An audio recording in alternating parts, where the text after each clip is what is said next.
Olá pessoal, tudo bem? Eu sou o Wilson Rodrigues, aqui do Jefa Sorocaba. Estamos aqui para mais um programa Evangelho no Jefa. Muito obrigado a vocês que têm nos acompanhado. Hoje estamos encerrando o mês de maio de 2026, para quem está nos acompanhando agora, no momento em que o programa está indo ao ar. E vamos juntos fazer aqui a nossa prece de abertura, para começar o nosso estudo de hoje. Agradecendo então a Deus nosso Pai, nosso Mestre Jesus, aos nossos amigos espirituais por mais esta oportunidade. E que seja, Senhor, uma noite de luz e de paz para todos nós. Que possamos compreender as lições do Evangelho da noite e, dentro do possível, que a gente consiga também colocar em prática no nosso dia a dia. Que assim seja, graças a Deus e graças a Jesus.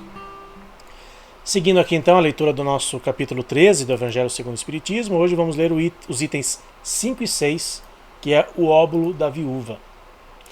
A gente começa aí com um trecho do Evangelho de Marcos e de Lucas.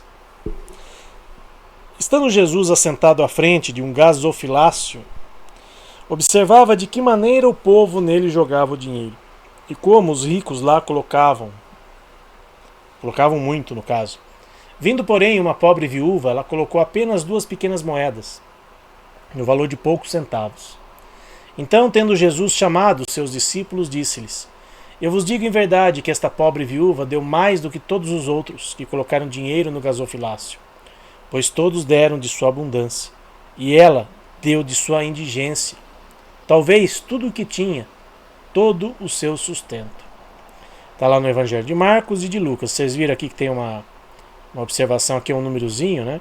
Para quem não sabe o que é gasofilácio, tem uma nota de rodapé aqui dessa edição do livro do Evangelho. O significado, de gasofilácio: lugar do templo em que se guardavam os vasos e se recolhiam as oferendas.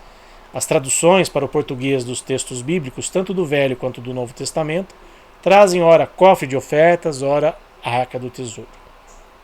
Então é bacana, eu lembro, só um parênteses aqui, eu lembro que tinha um centro que eu frequentava e tinha um senhor lá que sempre fazia palestra, ele sempre falava de gasofilácio. E eu me atentei, que tinha essa palavra no Evangelho, e ele gostava muito de usar palavras rebuscadas, palavras que não são do uso comum, e ele sempre citava nesse gasofilácio. Aí um dia, caiu da gente ler esse texto aqui, num trabalho que a gente estava fazendo, e aí que eu entendi o que ele estava querendo dizer do gasofilácio, enfim. Então é importante, quando a gente não sabe o significado de alguma coisa, a gente vai atrás, vai procurar o que quer, senão a gente às vezes lê um texto e fica sem entender, Tem muitos livros que a gente lê e às vezes a gente lê de uma forma tão automática e às vezes não passa batido, uma palavra ou outra que a gente não entende, e aí a gente às vezes perde a compreensão, daquele texto, daquela mensagem. Então, nesse caso aqui, nessa edição que a gente está usando aqui para a leitura do Evangelho, é uma edição da Mundo Maior Editora, mas acho que quase todas as editoras, quase todas as traduções têm sempre ali algumas observações de palavras não tão comuns, para o nosso dia a dia. Então vamos ver agora a parte que o Kardec nos deixou, a respeito desse trecho aí dos Evangelhos de Marcos e de Lucas. Muitas pessoas reclamam de não poder fazer todo o bem que gostariam por falta de recursos financeiros. E quando desejam a fortuna, dizem que é para fazer dela um bom uso. A intenção é louvável, sem dúvida, e talvez muito sincera em alguns casos. Mas o seria da parte de todos assim completamente desinteressados? Não há quem, desejando beneficiar os outros, se sentiria bem de começar a fazer por si mesmo, concedendo-se algumas satisfações a mais, um pouco do supérfluo que lhe falta, dando o restante aos pobres? Essa segunda intenção, dissimulada talvez, mas que encontrariam no fundo de seus corações, se o sondassem, anula o mérito da intenção, pois a verdadeira caridade pensa nos outros, antes que em si mesmo. O sublime da caridade, nesse caso, seria buscar cada qual, no seu próprio trabalho, pelo emprego de suas forças, de sua inteligência, de seu talento, os recursos que lhe faltam para realizar suas intenções generosas. Este seria o sacrifício mais agradável ao Senhor. Infelizmente, a maioria sonha com meios mais fáceis de enriquecer, rapidamente e sem sacrifícios, correndo atrás de ilusões, como descobertas de tesouros, uma chance aleatória favorável, o recebimento de heranças inesperadas, etc. O que dizer daqueles que esperam encontrar para ajudá-lo nas buscas dessa natureza, auxiliares entre os espíritos. Certamente eles não conhecem nem compreendem o objetivo sagrado do Espiritismo e ainda menos a missão dos espíritos a quem Deus permite comunicarem-se com os homens. Mas justamente por isso são punidos pelas decepções. Aqueles cuja intenção é isenta de qualquer interesse pessoal devem consolar-se com a impossibilidade de fazer todo o bem que gostariam, lembrando que o óbolo do pobre, que doa mesmo se privando, pesa mais na balança de Deus que o ouro do rico, que dá sem privar-se de nada. A satisfação seria grande, sem dúvida, de poder socorrer largamente a indigência, mas se isso é impossível, é preciso submeter-se e fazer o que se pode. Além disso, não é somente com o ouro que se pode enxugar as lágrimas e devemos ficar parados só porque não o possuímos. Aquele que deseja sinceramente tornar-se útil aos seus irmãos encontra 1000 oportunidades para tanto, bastando procurar para encontrá-las. Se não for de uma maneira, será de outra, pois não há ninguém que, estando em pleno gozo de suas faculdades, não possa prestar algum serviço, um consolo, amenizar um sofrimento físico ou moral, tomar uma providência útil. Falta de dinheiro, cada um tem o seu tempo, seu repouso, dos quais pode oferecer um pouco, e isso também é a esmola do pobre, é o óbolo da viúva. Você vê que os textos são bem interligados, né? A gente falou semana passada sobre voluntariado, e puxa aqui a sardinha para o nosso lado do Jefa, por exemplo. Todo centro espírita, né, todo local que pratica o bem desinteressadamente, né, porque um centro espírita ele não remunera ninguém. Ninguém ganha salário por fazer palestra, por fazer atendimento fraterno, por dar passe, enfim. Aliás, quem em algum lugar encontrar algum centro espírita que cobre alguma coisa, tome cuidado, né, porque um centro espírita sério que se preze não faz esse tipo de coisa, não cobra por absolutamente nada. Ah, mas vocês vendem as coisas, tá? Isso é para ajudar a manutenção do centro. É diferente. Lá no Jefa, por exemplo, nós temos uma cantina. Aliás, agora a gente tem um espaço, né, adequado, né, para fazer uma cantina, e nós vendemos alguns produtos, né, doces, salgados, livros, que é para ajudar a manutenção das nossas despesas. A gente paga aluguel ali no ambiente que nós estamos. A gente mudou de ambiente, mas a gente paga aluguel. Então tem aluguel, tem água, tem luz, tem impostos, né? Tem as coisas que a gente precisa comprar ali, produtos de limpeza, enfim, tem uma série de coisas. Todo lugar tem isso, tá? Todo lugar tem as suas necessidades. Mas ninguém ali, eu estou como presidente do centro, eu nunca recebi um centavo do centro por algo que... eu recebi um salário no mês. Aliás, muitas vezes é o contrário. Muitas vezes quem trabalha no centro às vezes dá o seu dinheiro, né, para poder suprir as despesas. Então, claro, às vezes se eu compro alguma coisa com meu dinheiro, né, aí eu tenho o reembolso do centro, enfim, isso faz parte do jogo. Agora, ninguém ali recebe salário mensal.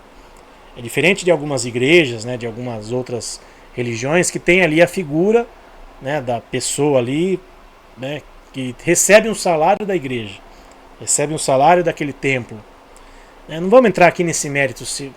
Eu entendo, e o texto aqui acho que vem casar isso, eu entendo que acho que a gente tem que procurar outros meios da gente se remunerar. Eu acho que não é por aí, mas aí é a consciência de cada um. Mas eu acho importante, né, a gente, ao ler esse texto do óbolo da viúva, entender que muitas vezes as pessoas têm tanto para doar, e não necessariamente algo material, e às vezes não fazem absolutamente nada. E aquele que tem tão pouco, seja materialmente, ou seja o seu tempo, às vezes a pessoa é super ocupada, mas quando ela é requisitada para fazer alguma coisa, ela dá um jeitinho e vai lá e ajuda.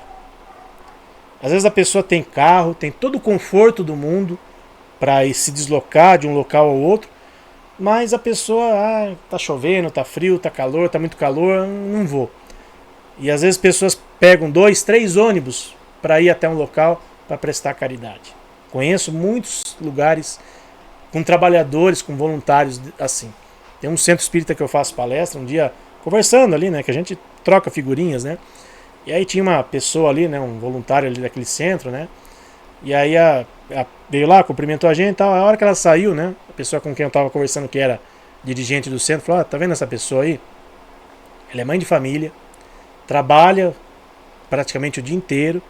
Ela sai muitas vezes do trabalho, pega 3 ônibus para vir aqui e para nos ajudar. E aí na hora de ir embora, às vezes a gente até oferece carona, ela não quer, né, que ela prefere voltar sozinha, prefere voltar de ônibus, às vezes vai com uma das filhas também, enfim. Mas ela não tá aqui, é pau para toda obra, como a gente ouve, né, no popular. Esse é o óbolo da viúva. Esse é o grande exemplo do óbolo da viúva. De uma pessoa que às vezes tem uma certa dificuldade, ou poderia usar essa dificuldade como desculpa para não fazer alguma coisa, mas às vezes é a que mais faz.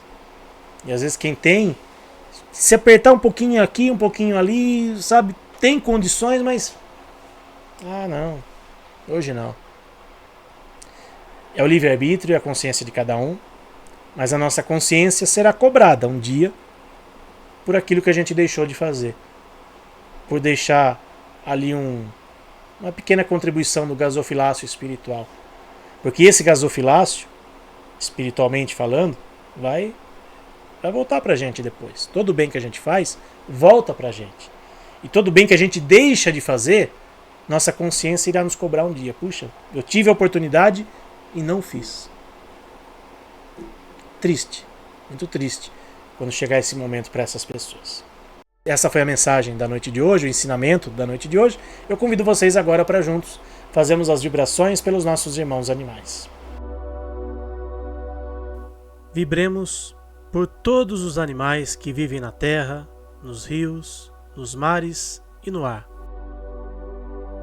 Pelos animais que estão em nossos lares.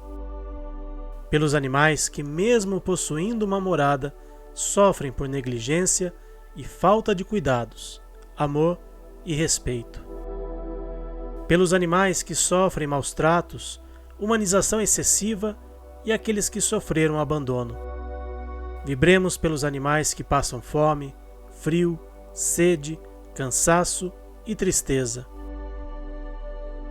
Pelos animais adoecidos e aqueles que encontram-se internados em clínicas veterinárias.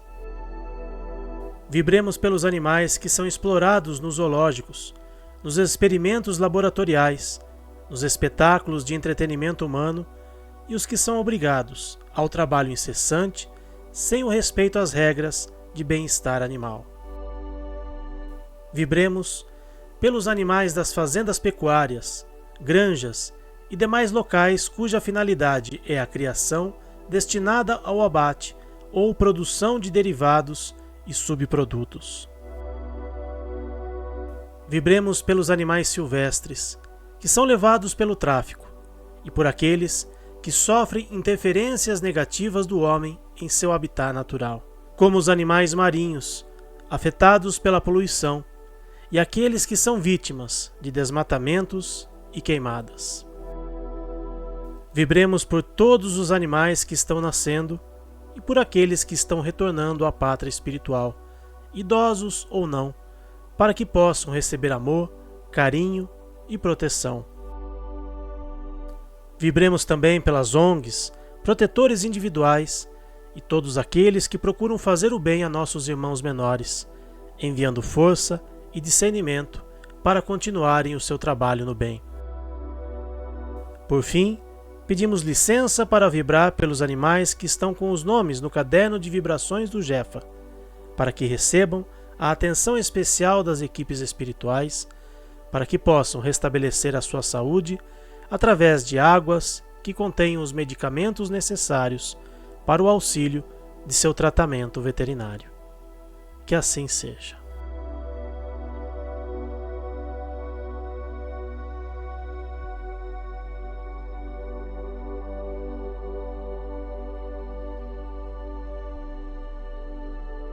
Obrigado a todos que estiveram conosco e mais esta noite. Até semana que vem, se Deus quiser. Tchau, pessoal.